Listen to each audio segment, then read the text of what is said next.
নমস্কার বন্ধুরা, ঘরের কয়েকটি উপকরণ দিয়ে বানিয়ে ফেলুন পারফেক্ট বাটার গার্লিক নান। এই পদ্ধতিতে করলে একদম সফট হবে।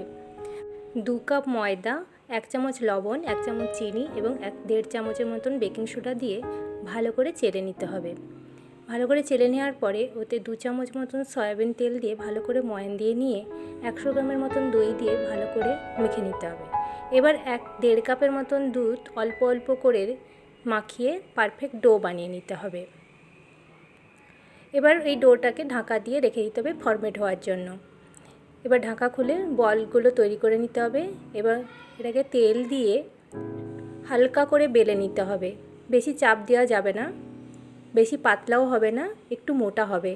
রুটির মতন অত পাতলা করে না বেলে একটু মোটা রেখেই বেলবেন। এবার রসুন কুচি, ধনেপাতা কুচি আর সাদা তিল, আপনাদের কাছে কালো তিল থাকলেও দিতে পারেন। এবার তার উপরে একটু রোল করে নিতে হবে। এভাবে উল্টে নিয়ে অপর পিঠে জল দিয়ে ব্রাশ করে নিতে হবে।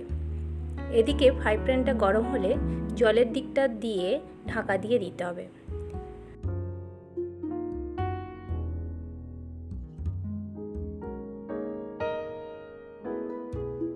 আরেকটা পদ্ধতি আপনাদের দেখিয়ে দিচ্ছি। একইভাবে ঢাকা দিয়ে রেখে দেওয়ার পরে যখন যে সাইডটা ফুলে উঠবে, আমরা যেমন রুটি যেভাবে সেঁকি সেইভাবে এক পিঠ যে সাইডটা ফুলে গেছে ওই সাইডটাও সেঁকে নিলে রেডি হয়ে যাবে নান।